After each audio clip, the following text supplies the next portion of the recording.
Hello and welcome to Iain Dale All Talk. This is a podcast that likes to get behind the people in politics and the media. We like to get to know a little bit more about what motivates them, what they've done in their lives, what they plan for the future. Well, today we're going to talk to somebody who I first came across, I don't know, about 5 or 6 years ago. And I can't remember quite how. It was before he was on Question Time, so you probably now think he's a politician. Well, he isn't. He's a comedian. And he's called Geoff Norcott. Geoff, hi. Hello. Yes, that was actually, you were an early adopter. Yeah, because I think we had you on my programme, didn't we, before that? I did. I like to think I discovered you, really. I think you did a bit. Like, that was before I was doing, much media stuff. And I remember I did that, and then I was doing a Leicester Square Theatre show later that evening in the small room, like a real sort of shoebox thing. And, all this time later, so we're sending out the main room 3 times, and it feels like it's because of you. You know?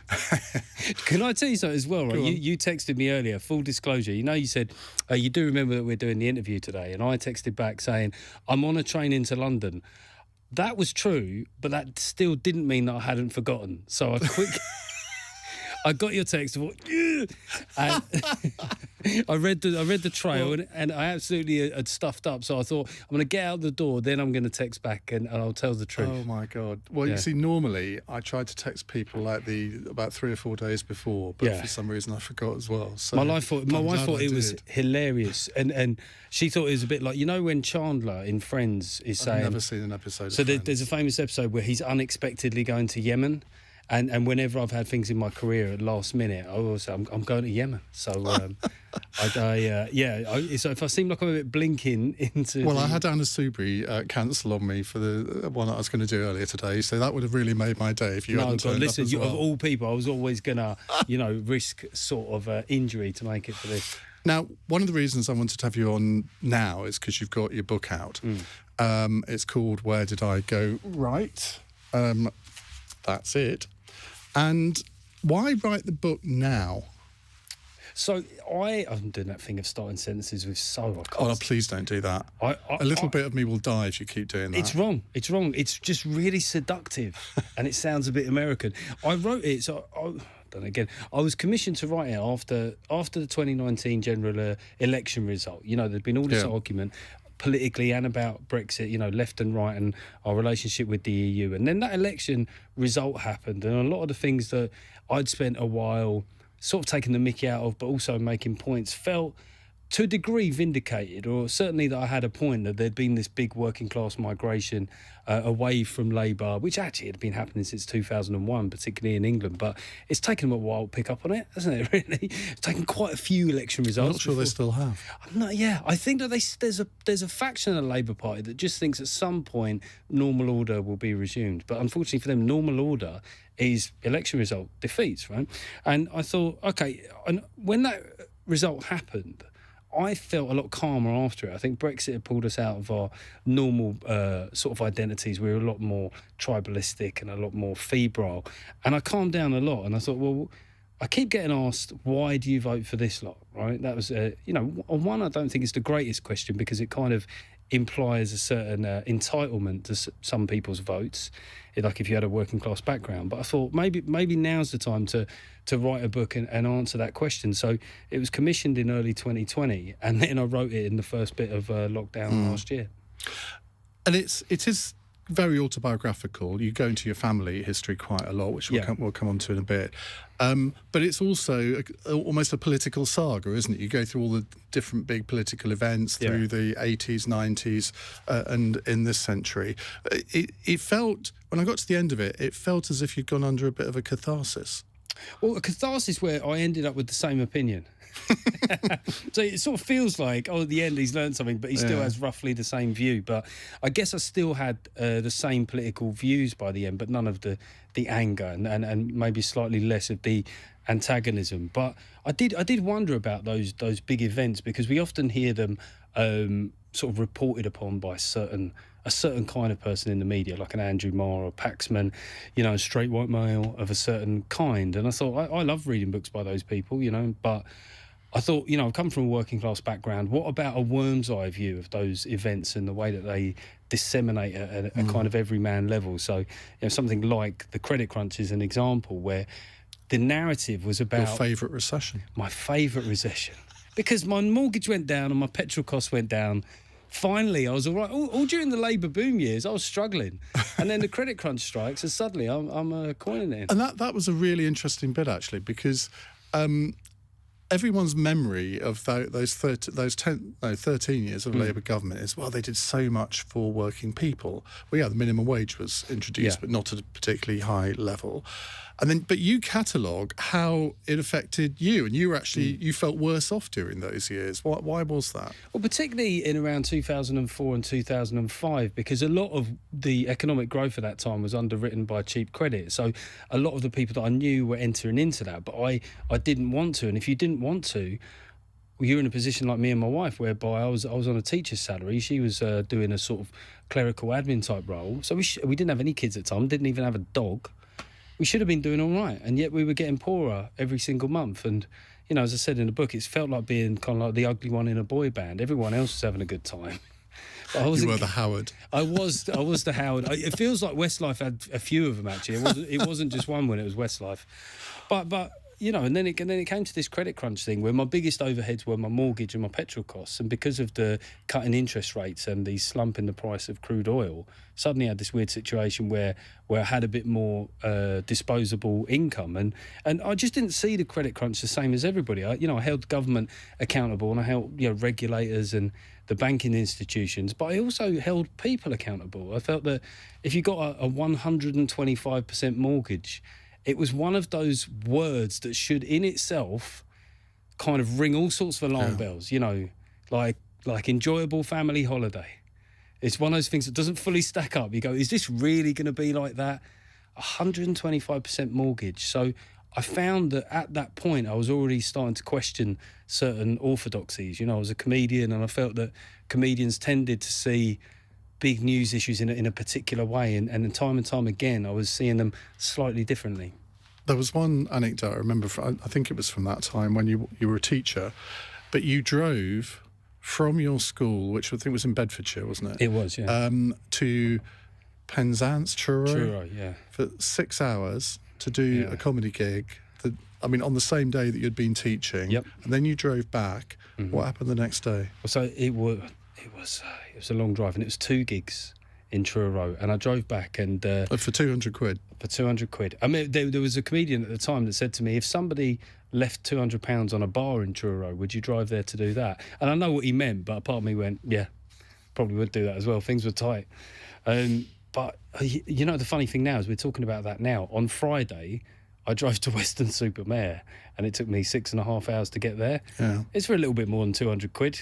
So at least it was worth it. But what happened, I was still a teacher at that time. I probably got my head down for about 40 minutes, and I had to go and teach, and it was the most terrifying experience. I nodded off in front of a class of about 30 kids, but luckily they were a top set and very polite, so they just sat there. And when I asked them, I said, what happened? They said, you were asleep. And I said, okay, what did you do? They said, well, we just waited for you to wake up. And I sort of lost a bit of respect for them. I was like, well, you didn't even draw a penis on my head. That could have gone another way, couldn't it? I could have had all sorts of things. I could have been missing an eyebrow. But yeah, I think that overlap where I was starting to gig more and I was still a contracted teacher was a bit hectic at times. People say comedy is a new rock and roll, but it's not as glamorous as people think, is it? Even now, it's really only the mega stars that earn mega bucks. And as you said, you tour all over the country. I'm not going to ask you what you get for each gig, but people imagine that every reasonably well-known comedian is rolling in it. Well, I mean, if you're on telly and doing panel shows and stuff like that now, you have to be quite busy to do quite well.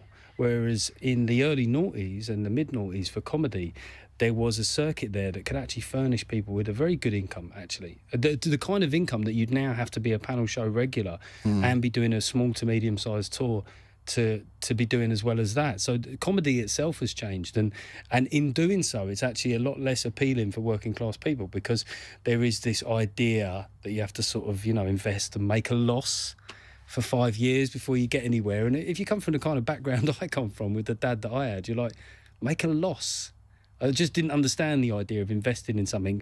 But in fairness, didn't have the financial safety net where that was even an option. You have to be earning from minute one. But But yeah, you do okay. But I have to stay very busy to do okay. You know, I have to. You know, I'm a writer. You know, I write for other TV shows. I appear on occasional panel shows. Probably not as much as the Guardian seems to think. The comedy critic there is convinced I'm on every single show going. It's quite galling when you sort of think, I wish my career was exactly what you think it is.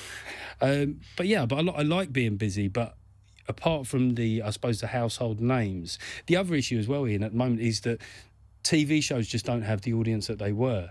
So when you had things like McIntyre's Roadshow and Live at the Apollo getting between 5 and 6 million, they were real kingmaker type shows. Now those shows like Live at the Apollo gets 1 million, maybe slightly less, and Mock the Week is a similar figure. So you have to do a lot more of those shows to build a meaningful profile.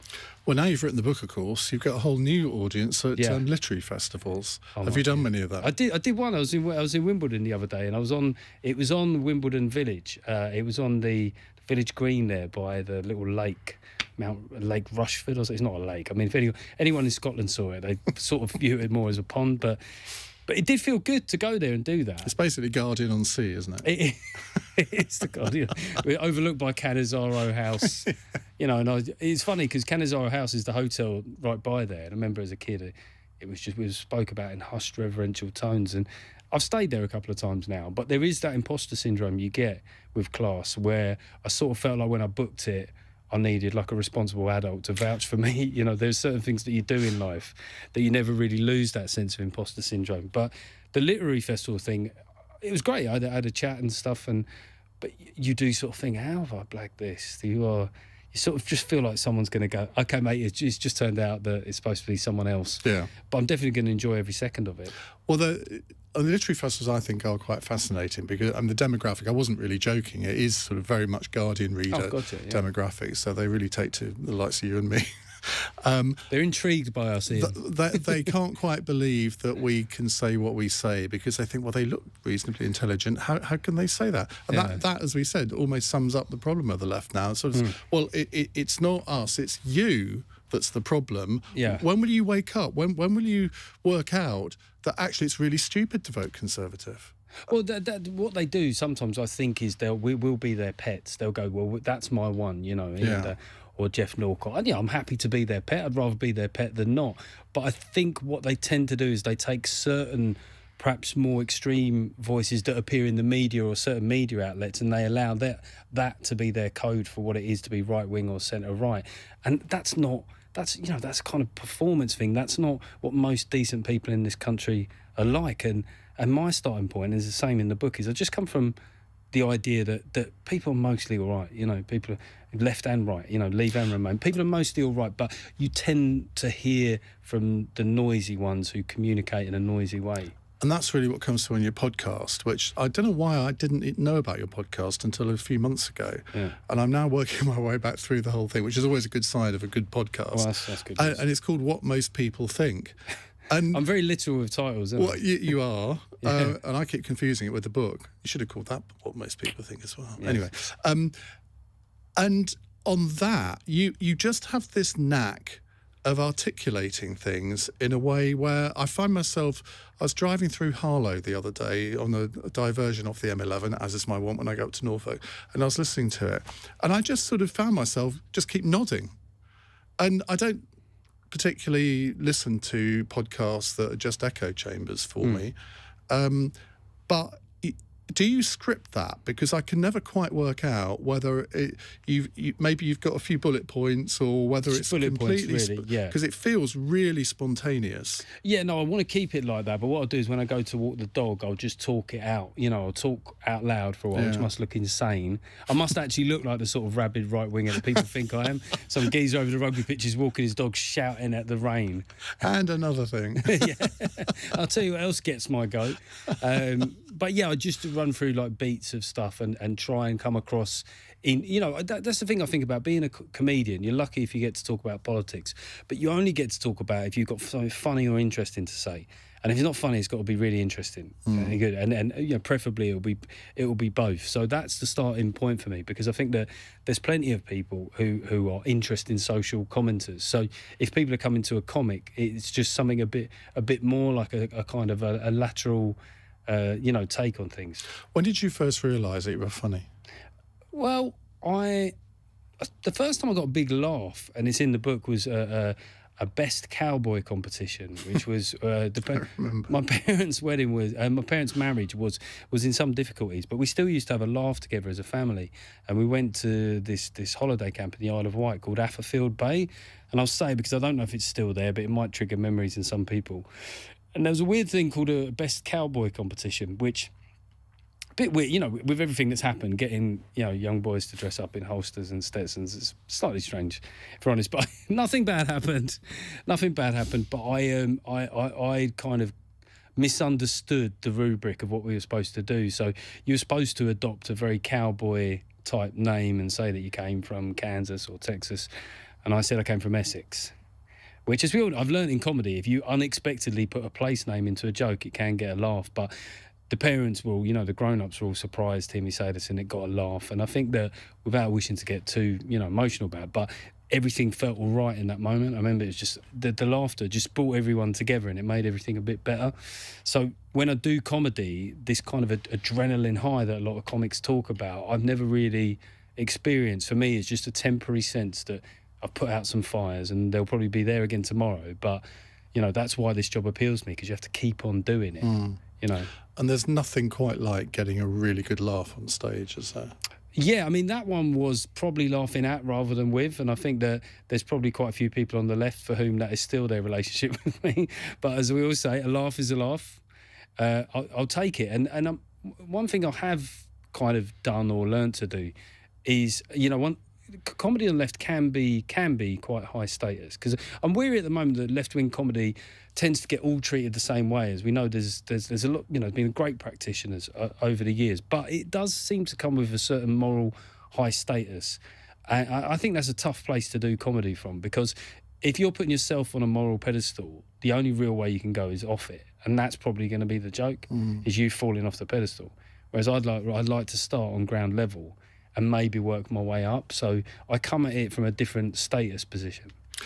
I remember coming to see you in Edinburgh a few years ago, probably 3 or 4 years ago, and you were making some fairly mild jokes about Jeremy Corbyn, and two people walked out, and they walked straight in front of me, and you immediately said, well, what were you expecting? I remember that show.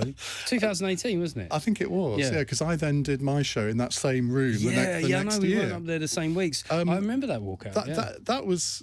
Do you get that a lot? Because you detail another incident similar to that in the book. Does that happen often? Not so much these days, because I think, and a lot of right-wingers might not agree with me, I think a lot of people on the left have chilled out a bit, and they've certainly realised some of the ironies or hypocrisies that are the easiest to go at them with. So I actually think that people, and maybe people just know what I do more, but like you say, that was an Edinburgh show. I think there was even the fact I was right-wing was in the title. Yeah. I think it was called Traditionalism, that one, but it's certainly a suggestion of small c conservatism. And I would get that occasionally. I remember the first time I actually spoke about my politics at all in 2013 in Leicester, and often people didn't think I just jumped on the bandwagon straight after Brexit and thought, right, I've got a plan. Yeah. But I was doing it unsuccessfully for quite a while. But I remember this guy said, him and his wife, after about 3 minutes of it, just stood up and said, well, we didn't come here to be preached at about politics. And I just sort of thought, I bet you've been happily preached at before. It just so happens that this angle of preaching isn't the one that you prefer. But why do you think it is that, right-wing people can be funny. It's not that left-wing people are intrinsically funnier than right-wing people. Is it because the people who commission programmes, the people who put on theatre events, they are generally broadly of the left, and so therefore they would never even think about giving a right-wing comedian a chance? Or were there just no other right-wing comedians at the time? And there are now. Well, there was a legacy at the time, I think, of the alternative circuit, whereby all the comedians that were around in the 70s and 80s got distilled into this idea that they were all bigots. And, of course, that's ridiculous. There was a lot of very playful comedy in the 80s, quite childish and sort of innocent in a way. People like Cannon and Ball, a lot of the End of the Pier acts. It was just fun. It was a lot of physical comedy. I mean, we missed that, really. But then, you know, because of a few examples of, you know, undoubted bigots, that was then used as a kind of whitewash of all of the history of mainstream comedy, that we were purged and saved from that forever. So it was people were very hesitant for a long time, because you would be associated with being a tax exile, or, you know, being a racist or selfish. But I just saw the tone of the debate, and I thought it was politically immature. It's kind of ridiculous to think that one point of view could be excluded forever. And it was kind of funny that people thought that. And the same people that at the time were arguing, quite rightly, you know, a lot of people at the time, even 10 years ago, were saying, well, women can't be funny, and, you know, people from certain backgrounds can't be funny. And yet, the moment we spoke about conservatives, they said, well, they're just not naturally funny, because all they want to do is punch down and be hateful. And I just thought these were some cosy ideas they'd got settled into, and they'd kind of presumed, you know, the Shy Tory thing in 2015 was interesting. That was that election, and all the things we learned from it got forgotten really because of Brexit. But actually, the advent of echo chambers and Shy Tories was a real marker for how people had sort of retreated from debate a little bit, and also showed the effects of that retreat, and how it could be such a slap in the face for the left. But you know, belatedly, I think that the TV and radio industry is coming round to the idea that perhaps that massive section of their audience deserves some kind of servicing at some point. Do you regard the other right of centre comedians now as competition, or do you think, well, I got there first? Well, no, we all get on. I mean, look, we all want to do well, but we are pretty supportive of each other, I would say. You know, we tend to have each other on each other's shows and each other's podcasts. I think it's a bit like Vegas, right? You always think with Vegas, oh, they built another hotel at some point, this will be a bad idea. But the bigger something is, the better it is. Or if you're in Whitby, you always think, who's the last person to open up a fish and chip shop in Whitby? And yet they do. So I think the more, the merrier. And then within that, because I'm quite gentle, really, you know, I'm not an attack comic in a way, but there are a lot of people who are right-wing that might like something a bit more kind of direct. And someone like Leo Kearse would be a good example of that. Leo is, you know, he's not like in no way unpleasant, but he really gets stuck in. And I think that variety is really important. You know, someone like Simon Evans, who's, you know, a lot more erudite than me. And, you know, he certainly comes from he might not be politically conservative. He's not really said either way, but he certainly has a small c conservatism and explores that for great comedic effect. When you first broke onto the scene, though, and sort of came out as a conservative, if you want to put it like that, did you get a lot of aggro from people who you'd previously regarded as friends, but they sort of kept their distance from you? It was so. I was lucky in a way that I'd been doing the circuit for a while, and I'd written for a few TV shows. So unlike more recent comics who are right of centre or anti-woke or contrarian or whatever you want to call it, they were less kind of ensconced. So my experience was quite positive. I didn't have people excommunicating me, but I do think that was affected by the fact that I'd been a comic since 2002. What I did tend to have was a lot of comedians who just thought it was an act or a ruse, and you know, working the brand. Like, okay, Geoff, working the brand again, are we? And I just thought there was a difference between realising that something potentially had an audience, but that still being a part of who you are. That was, you know, hopefully I've written a book. I don't know what point people convinced, but there was even when I did Edinburgh, there was a woman who came up to me after 2016 and sort of said, "It's a character, isn't it?" And I was like, "You just spent an hour in a room with me, and if I have picked a character, it's got the same name, voice, opinions, clothes, and you know, I've managed to stay in character, put it that way. You know, at least deserve some sort of recognition for how long I haven't broke out of that mould, But yeah, I think it goes back to what we were saying earlier, was that she's perhaps so kind of sort of institutionalised in the idea of what could be funny and who she would like. And I sometimes took it in a way as a compliment. And they were sort of saying, I really hate right-wingers, but I sort of like you. So I've come I get that a lot. Yeah, well, yeah. I mean, but you're nice. And then people go, well, I've decided that it's an act, and that's how I can carry on liking you and thinking the things that I do. When you do a theatre tour, I mean, how does it work? Is every word you say scripted? And do you write essentially the script? You spend months preparing it, then you try it out maybe in a small comedy club, and then you go on to the sort of theatres all around the country?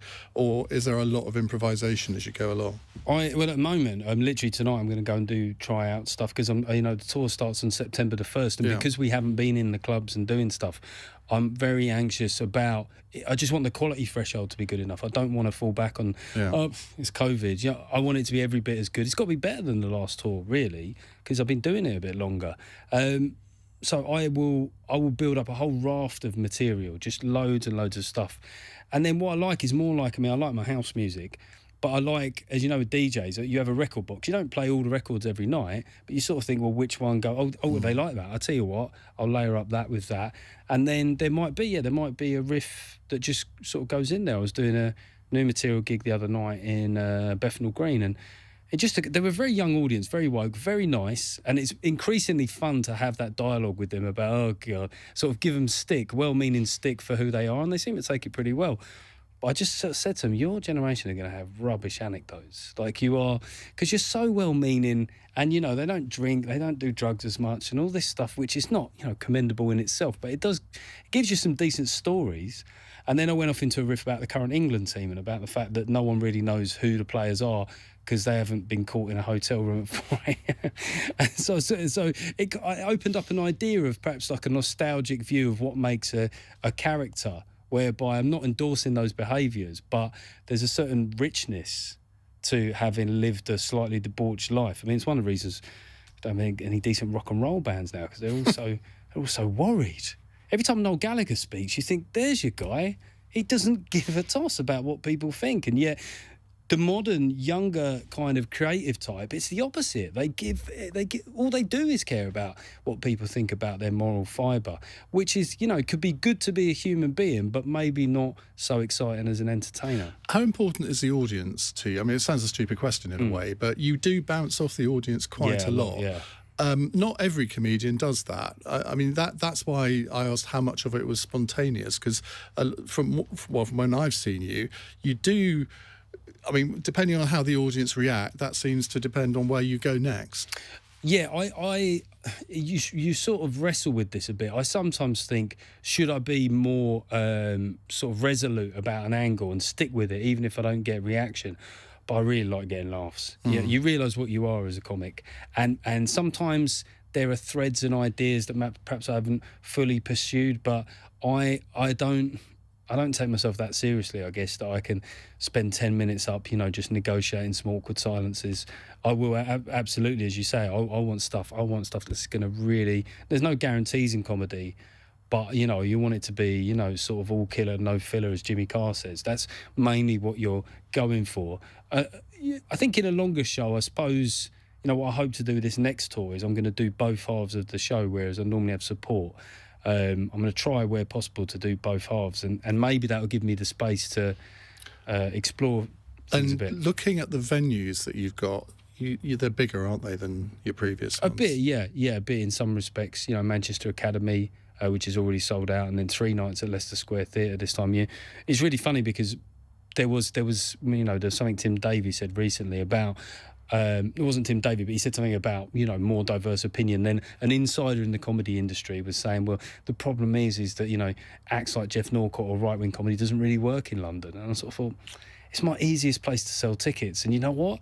Part of the reason being, a hell of a lot of people live here. A hell of a lot of people. You are a diverse person yourself, aren't you? You are a minority.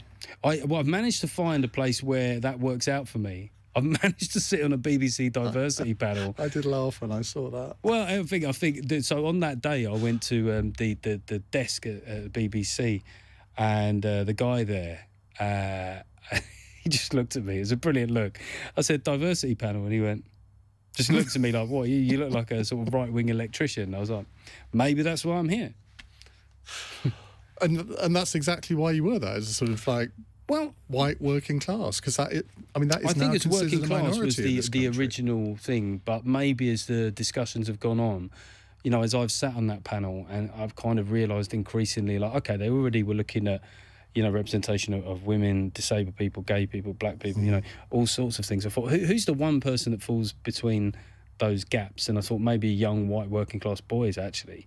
this perennial area that so many experts, including left-wing experts, know is a real issue academically, gets highlighted all the time, and yet we don't do anything meaningful about it. And I find that a concern, because I worry about the rise of the far right. And if you look at anybody in society that's predisposed to move in that way, it's going to be young, white, working-class boys.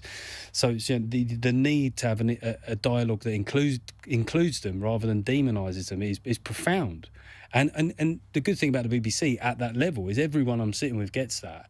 I mean, I think people get the impression that panel is just super woke, we're all sitting there eating mung beans, and it's not like that. They really understand the challenges and what the BBC needs to do. But the problem is that once you get beyond that world to production companies, everyone's got their reason why they're in television, and people are entitled to make the programmes that they want to make. But that's the gulf for me, is the heart of the BBC gets the problem, but there's a long distance to when you go to independent production companies and beyond.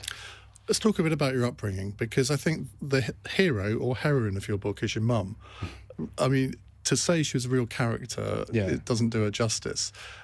And I sort of, having read what you say about her, I think she informs a lot of your comedy. I mean, some of her one-liners were just brilliant, even on her deathbed. Yeah, I mean, was she, like, I was thinking about when she had a scrap with one of my teachers called Ms. Reed. And I remember, like, my mum just finding the fact that she called herself a Ms. I just remember Ms. Reed, and I sort of thought, God, that was an early forerunner for the pronouns brigade, right? Yeah. Like, she was way ahead of the curve on that. And it wasn't that she wasn't, like, liberal in a sense, but she tended to really have a good BS radar, if you get my drift. She could really zone in on things. And a lot of people presume in comedy, probably in a slightly sexist way, that you go, oh, your dad was a union man, he gave speeches, it must all come from him. And I certainly took confidence from his confidence in front of a crowd. But my mum was a funny one. I mean, she was just hilarious. And then she used to, I mean, she did a mime, like, hours from her death. She did a mime of a needle and thread and ended up with a real, almost Spike Milligan-esque joke. And she proves what humour was in that moment, which is a distraction, right? A left turn before oblivion. That's what humour was always supposed to be. And yeah, she was massively inspirational and really bright as well, really bright. And some of the beef, I guess, that I had with Labour, certainly towards the back end of the new Labour years, were the way that they left disabled people like my mother without a real plan or real impetus to get back into the workplace. And when the Tories came in and their austerity plans and the desire to get disabled people back into the workplace, which undoubtedly had cases that were not handled correctly and were grossly insensitive, but I did sort of respond to, well, at least somebody's grasping the nettle here. People, I like the idea of people living more fulfilling lives. My mum was an extremely smart woman, but the way that the benefit system was structured at one point meant that it would be probably not a great idea to go back to work, because I feel she was almost like, but she just feels to me like a huge political figure in my mind. She hated Margaret Thatcher, but she certainly shared some of her formidable qualities. Redoubtable, I think, is a word. Redoubtable is a great word, yeah. I mean, you grew up in Wimbledon initially, which when you say that, people think, oh, well, that's quite a privileged upbringing, but it was far from that. There are poor bits of Wimbledon. And then you moved to Mitcham. And it's really weird, because I had a very different upbringing from you on a farm in Essex. But there was so many bits that I could identify with in a way. The fact that sort of like you and your mates would be on your bikes all the time, or so were we. I mean, little things like that. And again, how much do you think your upbringing has informed the comedy that you do now? One thing that I remember is we weren't poor ever. Like there were a couple of times when we flirted close to the breadline. Things were tight. That's different to me to being poor. What gets called poor is one of the great arguments about relative poverty, right? I think sometimes that the current definition versus what people understand poverty to be. But I do remember wanting nicer things, though. That aspirational, probably materialistic thing. I remember having certain friends that would have real Coke in their fridge, and I was just blown away. I thought, who can live like this? Who can just have real cans of Coke? It blew me away. So even now, and it's nice in a way, because I have real gratitude for the fact that if I want, I can have some cans of Coke in the fridge. And even now, I open the fridge, sort of say to the missus, we're doing all right. We've got cans of Coke. No Panda Cola. No Panda Cola. Well, we went several levels below that to this thing called Vogue Cola. I'd never heard of that. No, it was. It's one of those drinks that you probably think wasn't really legal. There was weird stuff in it. I don't know what they used to make it brown, but me and my sister was our view was, well, let's not have any cola for 3 weeks. Let's save up and have proper Coke for 1 week.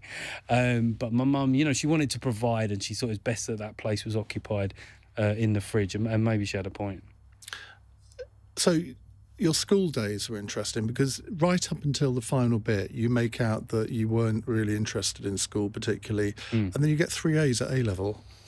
Yeah, a lot of boys, having been a teacher too, teenage boys, we are a bit arrogant, egotistical. You do sort of think, I'll just rock up for my GCSEs, phone it in, get some good grades. And boys do exponentially worse than girls at GCSE. That gap closes somewhat in A-levels. But I had a lot going on at the time. My mum had become disabled and there was a lot of family stuff going on. And I just revised. I revised well, but I was really lucky. Everything I revised came up. I had a day out. As I put it in the book, I sort of like one of those strikers that scores a hat-trick. You go, well, he's not that striker. I think I was smart enough to realise that I'd been fortunate because some teachers at the time were saying, pull out and apply to Oxford or Cambridge. And this is a really terrible message because as a working class person, I should be going, smash that ceiling, go to Oxford or Cambridge. And you probably should. But me in that moment, I think I would have struggled, to be honest. I had a lot to work out in terms of my own head. And I went to Goldsmiths, which was a decent college, probably a bit lefty for me, but I didn't do the research. But I think if I'd have gone to Oxford or Cambridge, I might have gone under. Some of the conversations you recount with the other students are hilarious, though, very stereotypical of what you imagine a middle-class student to be. Yeah, there was a lot of Save the Whales, Save Cuba, everything was being saved, and I hadn't really encountered people that had time to save other stuff, if you know what I mean, that was thousands of miles away. I sort of thought most of us are trying to save our own lives. But it struck me as a kind of privilege, right? And it didn't mean they were bad people to care, but a lot of people would love the space to think about those things. And I didn't. I was going to say I have this tendency to go, I met some great people there and stuff. They weren't bad people. I just genuinely didn't make very many friends there at all. Now maybe I had a bit of a chip on my shoulder. Do you think that was because you weren't living in a student residence? You were living at home initially. Yeah, I decided to commute, which was an odd shout, but I liked where I lived. I mean, this comes into the somewheres and anywheres arguments. I wanted to stay where I was. I liked my friends. I liked the town where I came from, and I sort of saw, I've got to go to university. I'll just drive there. But I had some conversations with people when we all sat round on the beach. They always like to do the bean bags and sit in these weird positions. I hadn't really drunk strong coffee before, so I was getting used to that, and the sort of panic attack that ensued. And there were all these pretentious conversations would happen about like A-level results, or what A-level results did you get? And they would go around the group. I remember one occasion, everyone seemed to get sort of BBC, which was, probably where most of them ended up working as well. But I said, I should have said that in the book, shouldn't we? I said 3 A's, and everyone laughed. Everyone laughed. And I was like, oh, right, okay, well, there's a bit of unconscious bias coming out. And they tried to calibrate my success by going, but which subjects? Because what they didn't want to think is that mummy and daddy had spent thousands putting them through private school. And maybe I'd got like a physics in there, like a proper subject. I know you're not supposed to say that, but come on, drama from De Montfort, physics from Durham. They're not the same thing. Let's be honest, right?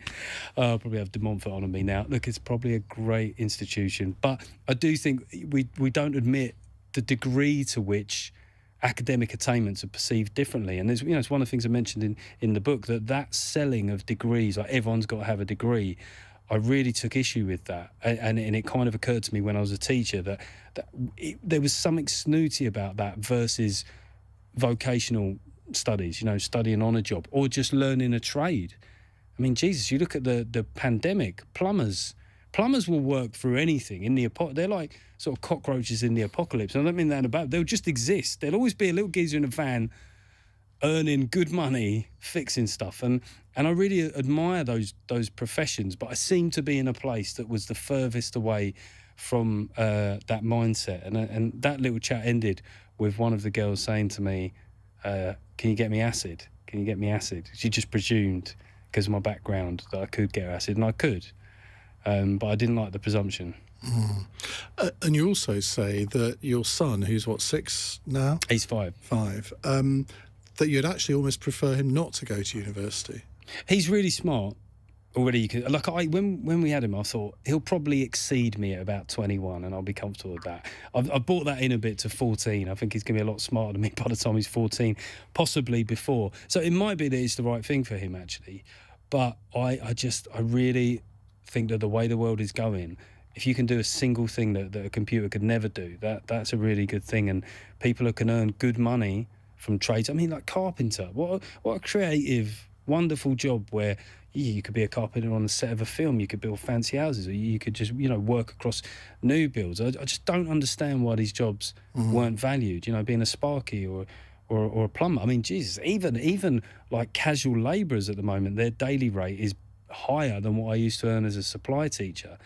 So I think we should be in the process. I mean, if the Labour Party wanted a policy, right, and it seems like they could do with one, or two, or maybe a whole manifesto's worth, is talk about that stuff.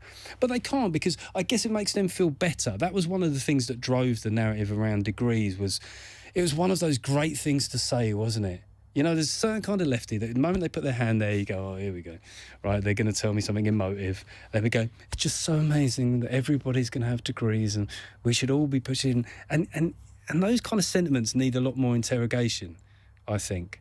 And I'd love to think that, we spoke about, working class boys, and this is not, this is of any colour. Let's remind them of the benefits of those jobs, really honest work. And, some people like making stuff. Some people like working outside. I think we should emphasise that at a younger age. Now I'm sounding like some sort of poorly briefed minister, but, I mean, these are the old cliches, aren't they? Look, I mean, I really do sound like the classic Smalls, where, we get back to the trades, the 3 R's. That's basically what I'm saying, isn't it? What does your wife make of what you do?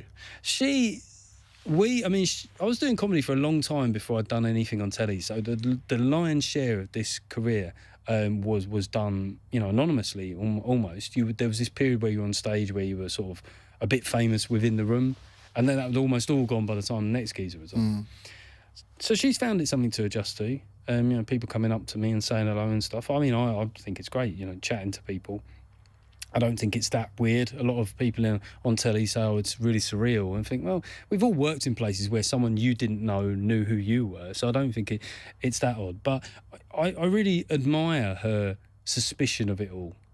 It would be bad if it would be weird to be with somebody who was sort of sycophantic about the industry or telly. Some things she thinks are really cool, but it's not the things that most people would think. So it would be like if I'm in part of a trailer for a programme. There's something about being in a trailer rather than the programme, which seems, oh, you were in the trailer.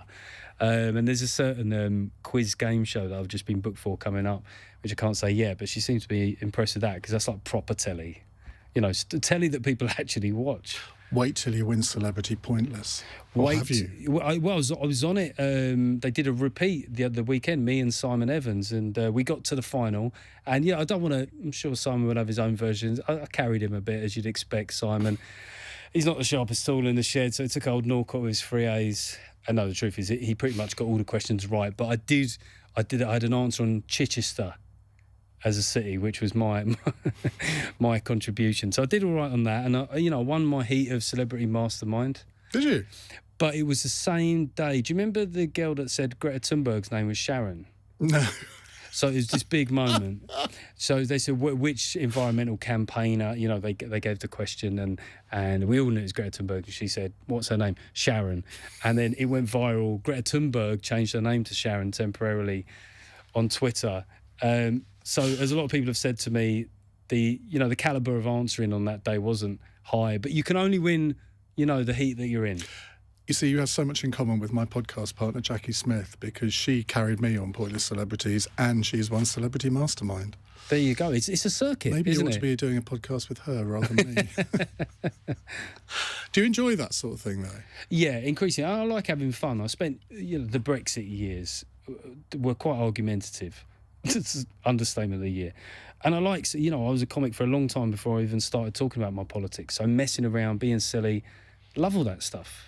So I'm increasingly trying to be, not more available, but be more open-minded about what I do, because I think that I love talking about politics. I always love talking about politics and making jokes about it, but it almost becomes more fun if you've got some of the other more light-hearted things that you can do as well.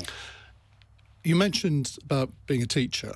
Let's talk about that a little bit more, because one of the fascinating things you write about was discipline, in that the longer you were in teaching for, the more you became convinced that being strict was actually really important. Yeah. Well, you just look out on a class of 13-year-olds.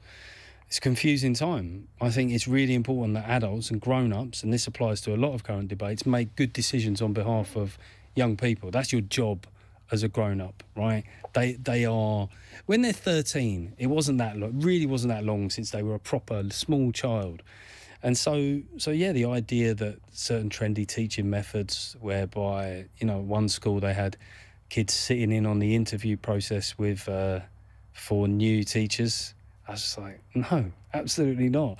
And people don't like that, because we have to be positive about young people. But I think teenagers can be phenomenally insightful and talented. But I think that there's a line, and that line doesn't involve being part of a recruitment process for the head of science. Call me old-fashioned. And I think we should be making those decisions on their behalves. And I think that what they really want, particularly the boys, I would say, is that, they want to test out the wall. And you can really make the mistake when teenagers are rebelling to think that they want the wall to come down, and actually they just want to know that the wall's there and it's all right and it's a solid wall. So I love dressing casually, but when I was a teacher, I wore the sharpest suits I could. I mean, they weren't expensive, but they looked all right. I ironed my shirts, and that might not sound much, but in the tiring world of teaching, that's not always something that people observe. And I thought I wanted to present to them a dependable figure. It wasn't that dependable when I fell asleep in front of them, I must admit.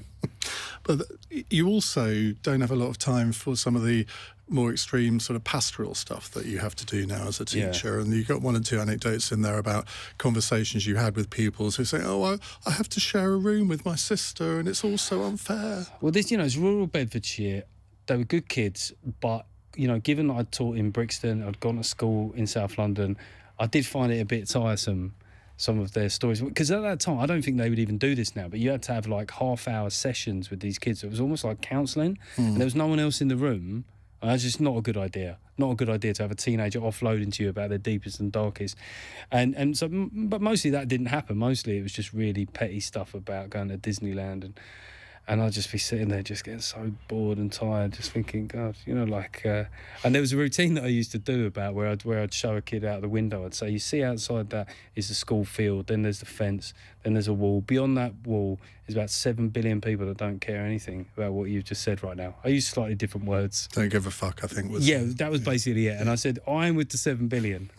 I'm only talking to you now. And what reaction did you get when you said that? What you mean, as a routine? No, from the kids. Well, I mean, that was obviously, I wouldn't go at that extreme, but I would try to couch it in, maybe if you'd grown up, you just try and make them aware of the privilege in their lives. But I think in the end, I just used to sort of shut down and go, and listen, just be thinking, there were aspects of the job that I loved. But I didn't feel that maybe that was me that should be doing that. And that is a problem in schools generally. Schools currently have to encroach so much into the life of a child, whereby it's, some people, breakfast clubs provide great things for people on, really low budgets, but that expands. There's a mission creep in everything. And, schools just becoming so enmeshed in kids' kind of moral framework and stuff. I was a teacher. That was the word for me. It was a subject. I wanted to get them good at it. I wanted to get them a qualification, and I wanted them to admire me just enough that they would work hard on my behalf. And the best teachers I had, that was what they did. They weren't running around like wet nurses. Heads of years after a while, some of these kids became like celebrities in the school. They'd be storming out of classrooms, telling everyone they're playing their anger management card. And it almost felt like the more you gave them, the worse this kind of thing got. And it encouraged them as well just to take themselves so seriously, to think that being a bit down or things being tough at home was the end of the world. Of course, it's really tough, but it almost makes it worse if you sort of simper too much, if you know what I mean, because a lot of people are going through that stuff. Question time. I think that was kind of when a lot of people sort of in my circles first became aware of you. When you first went on that, was it 2017? Yeah, early 2017. And you've got a hilarious piece in the book on that, about what was going through your mind as you sat down and sort of said, please, David, don't come to me first, and all that sort of thing. It is... I mean, I've only been on it twice, but I remember the first time I was exactly the same, because you know that it's such an opportunity to make a complete dick of yourself. Yeah. And I think particularly when you're coming into a programme like that, where you know that a lot of people are thinking, what the hell have they got a comedian on for? Oh, and that was the narrative at that time completely, was that people didn't like it, you know, and often the comics they'd had on were all left-wing by that point. And it unleashed something that I didn't fully understand. Because Question Time, as you know, there's the gig in the room, which I was very naive about. So that seems to go quite well. And then there's the gig online, and that's the thing you really are more concerned about. And it went quite well for me the first one. I got a lot of positive feedback. I just spoke, you know, basic common sense. I think one of the things they asked was, at the time, should Theresa May go and visit Donald Trump? I was like, yes. Of course she should. He's the American president. They're our biggest strategic ally. Is this even a question? So sometimes just saying the obvious thing felt, refreshing or edgy even. So that was easy for me on one level.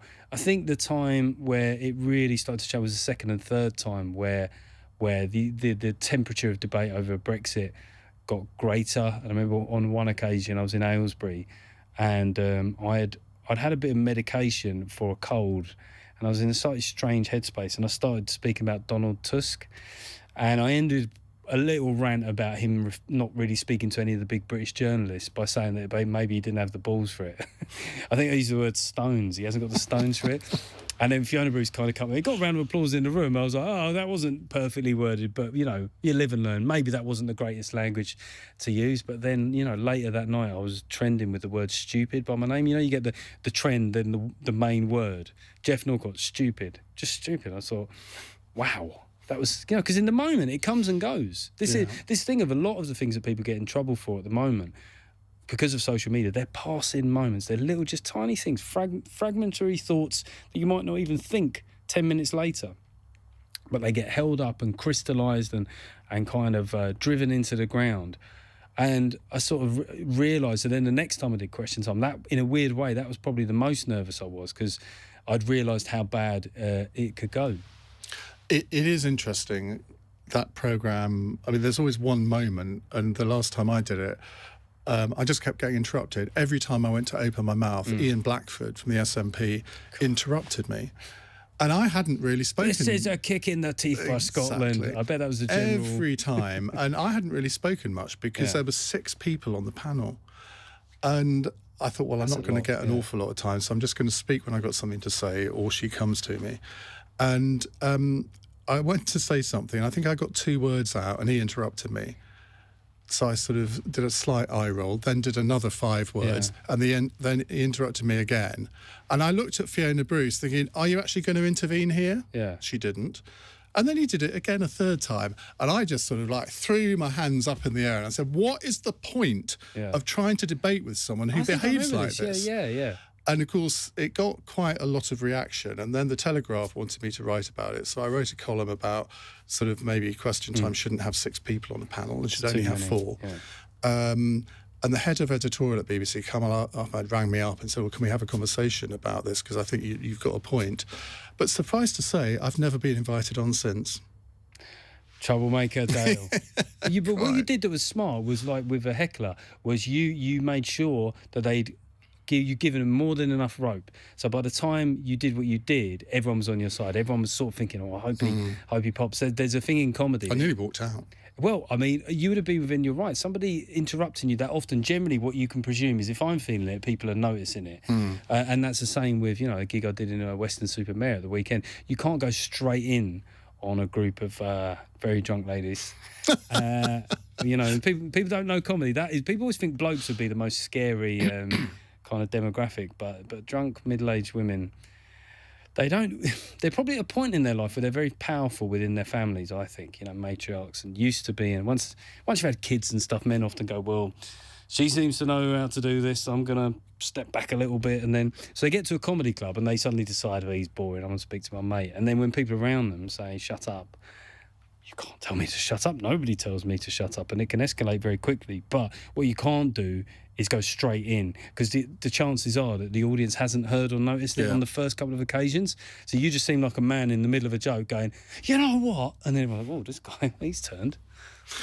Do you do corporate gigs? Yes, yeah. Because they can be very well paid, but I know when reading Alistair Campbell's diaries, when he does speeches to sort of like the annual dinner of the Funeral Directors Association or whatever, he said it's really difficult because they're half pissed. Yeah. And so they talk to each other, and you're making this speech, which you probably spent quite a long time crafting, and no bugger's listening. I mean, I've done a few of that, and I generally shy away from it now because I just hate it. I mean, if you can just suck it up for the time that you're on, for the money. I mean, it's the closest that comedy for me comes to prostitution. You just kind of go, just think of the money, think of the money. You can just, I mean, they can be, sometimes they can be so well run now, like they build sets for it. And so I think sometimes they get, MDs get brilliantly lost in the creative process because they want to do a couple of minutes or something like that. But it can be a lot of fun. They can be really good gigs, actually, especially if you write new material for it, because then it's like, wow, this is creatively a viable thing. But then there's sometimes you get chucked a microphone and you have to wade into a crowd of people, and they'll sort of say, well, everyone's standing, but just go out there and just get started. And you just think, I know exactly how this is going to go. But also you can't say to them, this is definitely going to be a failure, because they'll accuse you of not trying. So you have to pretend and go, all right, I'll give it my best shot. I remember one gig I actually got kicked onto stage. I mean, I've been booed off, but like, someone gave me a boot up the arse on the way onto the stage. But fortunately, I'd sensed, you have these spider senses. I was like, something's going to kick off here. It was in Portsmouth. And look, I love Portsmouth. It's got a strong identity. But it can get a bit leery, right, as a place. And so I just thought something's going to happen. I said, well, to the organiser, I said, look, if anyone touches me, I'll walk. And she was like, oh, of course, yeah, no. And I'll pay you the full fee. And then as I was walking on, this person ran up and booted me in the arse. And I was like, yes. Ladies and gentlemen, there's some mad memories of doing this game. But I sort of, the moment you get out of those, the euphoria, people talk about the euphoria of a gig, which I don't really experience in the same way. But the feeling of getting out of your corporate suit when you've just survived or done all right and managed to earn well, that is up there. I mean, it's not a positive thing, but it's almost a physical sensation. Have you ever been approached to go into politics? In the early bit of talking about politics, there was a few sort of Tories that kind of put out feelers because they were aware, actually, they'd have to put up more candidates, because they felt there were more seats that they could win and stuff. And there was a couple of conversations, but I just thought, why would you not? I mean, like yourself, where you're at now, you think, well, what a great position I get to be in the world of politics. It's a great world to be in. I love the energy of it. I love there's so much positivity, weirdly, in politics, maybe sometimes more than comedy. But the idea that I could lose my job because someone was terrible at theirs, that is, for somebody who's big on the individual, I couldn't live with that.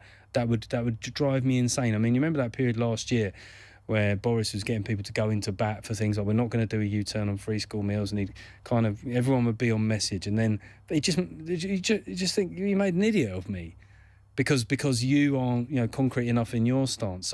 So for that, well, that's one of the biggest reasons for me. And also the other one is that politics, as as an MP, there's a lot of really hard, boring work, and a lot of it sitting in surgeries talking to old dears about their boilers. Now, that's an important thing. Someone's got to fix their boilers. I'm too selfish, maybe, to be that guy. The only reason I'd want to be in politics is to be the guy, who asked that devastating question, or that brilliant comeback. But it's a bit like being a lawyer. We all think of a lawyer as a TV drama lawyer, or that bit in A Few Good Men where Tom Cruise says, I want the truth. But actually, lawyer, MP, most of it is the boring paperwork side.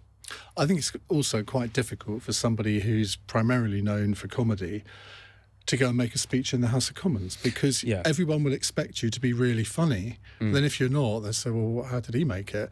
Because if you're trying... And if I was, they'd go, well, that was a bit frivolous. I interviewed, do you remember the Labour MP Stephen Pound, who I think is incredibly funny. And I'm convinced that he didn't really get into a senior position in politics because he wasn't taken seriously, because he was a funny guy. But he actually had a lot of interesting things to say apart from the funny things, but nobody ever took any notice of that because they wanted him to do another joke. Well, I mean, can you imagine, like, if once I ran for any sort of office, the doxing that would occur of every single podcast, everything I've ever said would be dragged out of context. You know, I've lived a quite a varied and enjoyable life as well, and I just think I can't.